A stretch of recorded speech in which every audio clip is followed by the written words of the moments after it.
Yeah, so my name's David Wicks, obviously like the EastEnders character. I hear it all the time. It's one of those things you sort of have to get used to, people saying, oh, you know, oh, your name's David Wicks, like in EastEnders, yeah. What's the Queen Vic like? I've never been. How's your brother Simon? It's fiction. It's fiction. Seriously, it's not real. My name might be David Wicks, but you know, whatever. But it's not even that. It's when people ask, you know, like if anyone here watches EastEnders, it's the stuff about Cindy. It's oh, what's Cindy like in bed? She's alright. Not as good as your mum. I know it's immature to go over your mum joke early in the set, but still. So it's like, your mum. What about my mum? Well, your mum, she does this thing with her tongue. Seriously, mate, she made me come so much I look like Ronald McDonald eating a McFlurry. Seriously, she looked like a damn albino.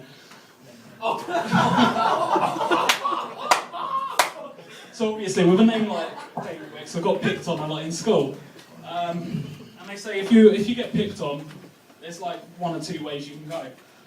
One, you can either grow up and be a police officer, or two, you can not grow up and try and do comedy. So that's what I mean. I spent 3 years studying criminology with psychology, 2 years working as a special constable. Get around. It was an interesting experience being a special constable. I didn't actually make an arrest or anything, which is kind of like owning a gun in America and not shooting anyone.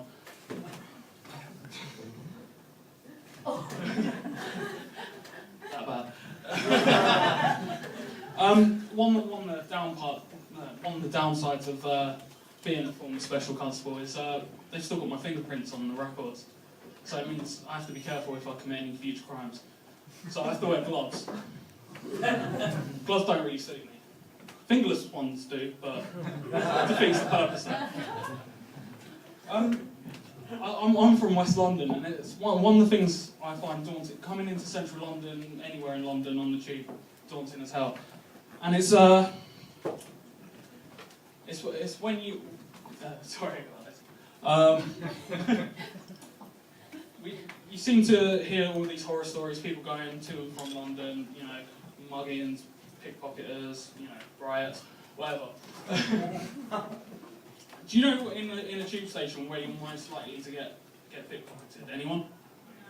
It's right after that sign where it says pickpocketers operate in this area. Because as soon as you see that sign, you check your back pocket to see if your wallet's still there, and you check your phone. You're giving them directions, basically. Right here, mate.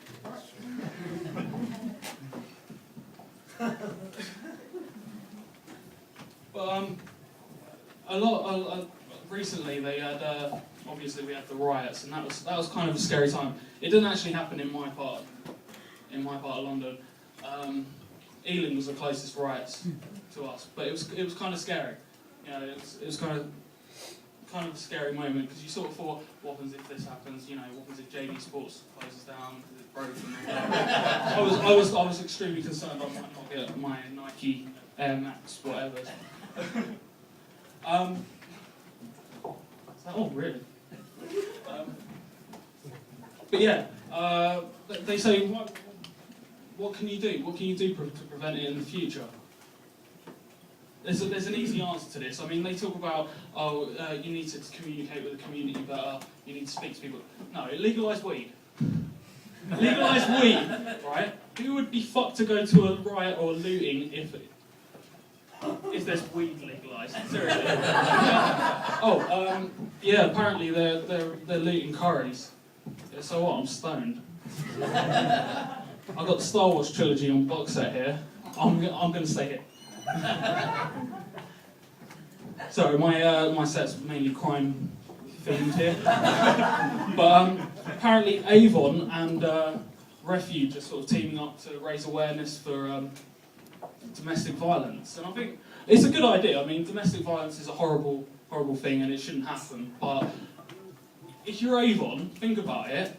Women that are housebound and need to cover up bruises are their best clients. Alright, thank you very much. I've been David Wicks.